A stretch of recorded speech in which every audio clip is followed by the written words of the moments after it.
Bonjour Francis. Dans nos locaux de présent, un petit tour de l'actualité de cette semaine. Pour la journée de la femme lundi dernier, Libération n'a rien trouvé de mieux que de publier la confession d'un violeur. Est-ce que vous ne trouvez ça, est-ce que vous ne trouvez pas que c'est paradoxal?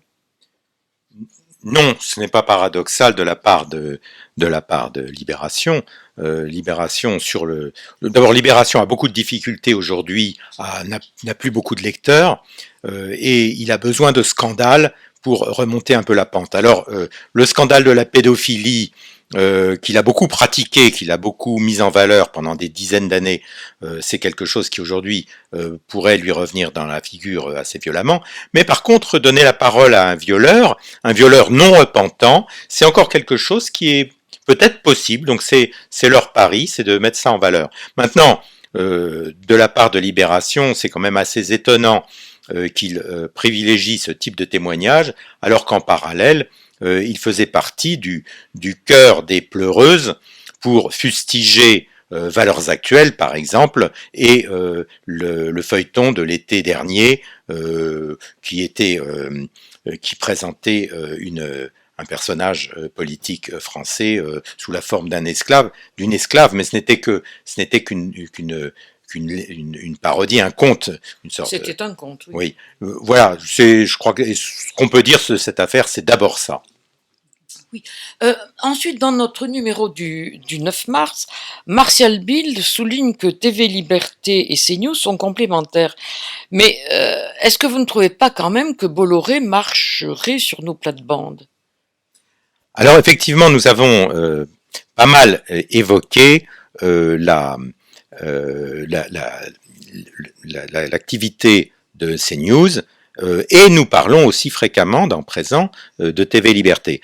Nous avons publié le 9 mars une longue interview de Martial Bild de TV Liberté, parce que TV Liberté est une télévision assez formidable, et donc nous voulions donner un coup de chapeau à cette télévision.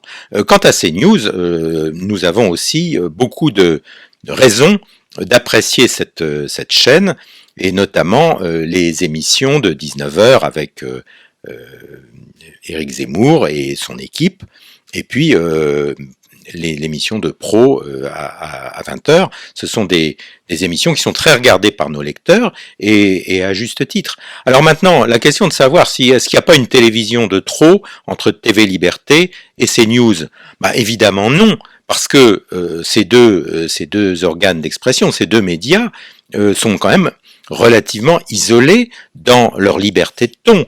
Quand on voit le paysage médiatique français, on est abasourdi, parce que ça va de l'extrême gauchisme au libéralisme libertaire, mais on voit pas beaucoup de diversité politique dans cette expression-là. Donc moi je crois beaucoup à des écosystèmes positifs, et tous ces organes de médiatiques, les organes de presse, les radios, profitent les uns des autres. Donc moi je crois que notre intérêt à nous en tant qu'auditeurs, en tant que lecteurs, en tant que téléspectateurs, c'est que nous ayons de plus en plus de choix pour regarder des chaînes de télévision, lire des journaux et écouter des radios. Je crois à un bon écosystème que nous devons favoriser. En tout cas, c'est la politique de Présent, c'est la position de Présent, c'est de valoriser tous les organes médiatiques de l'écosystème du non-conformisme et de la réinformation.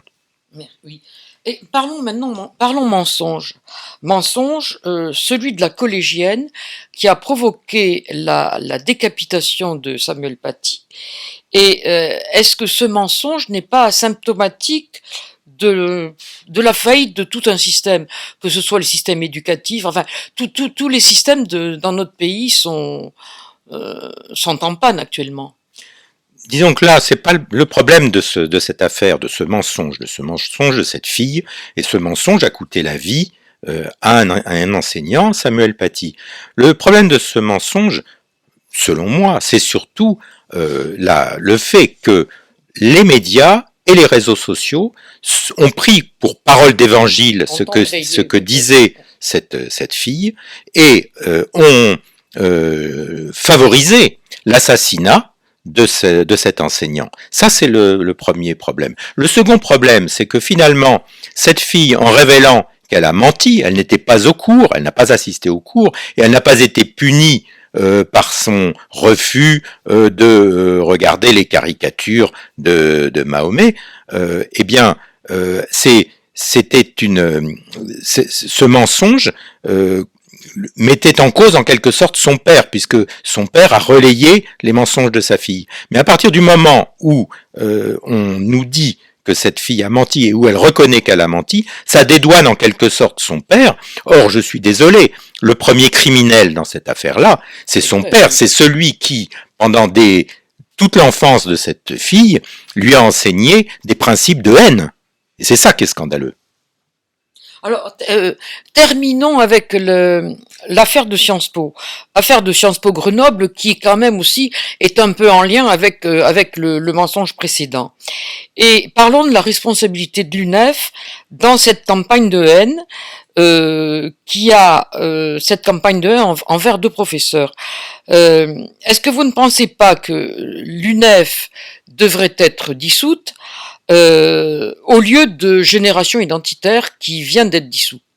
Alors effectivement, Présent a mis l'accent sur le scandale que constitue la dissolution de Génération Identitaire, parce que on sait que ce qu'on reproche à Génération Identitaire, c'est finalement rien du tout, c'est d'avoir déployé une banderole d'une part, et d'autre part d'être allé sur deux cols des Alpes et des Pyrénées pour montrer la perméabilité de ces cols. Et on leur a reproché de porter tous la même veste matelassée, et comme je l'ai dit déjà dans une autre émission, vu d'avion, peut-être qu'on peut les prendre pour des douaniers ou des policiers, mais sur le terrain, personne ne s'est plaint d'avoir confondu ces jeunes gens avec des policiers. Moyennant quoi, on dissout Génération Identitaire et on nous explique que c'est une organisation qui propage la haine.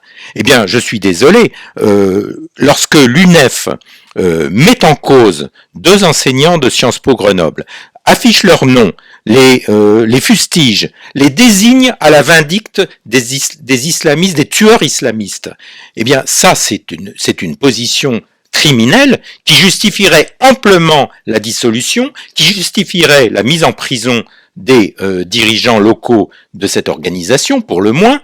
Eh bien là, on offre une protection policière aux enseignants, point final, et on ne prend pas le risque de dissoudre ce groupuscule d'extrême gauche qui s'appelle l'UNEF et qui ne devrait pas avoir de place dans notre pays. Merci Francis et à la semaine prochaine.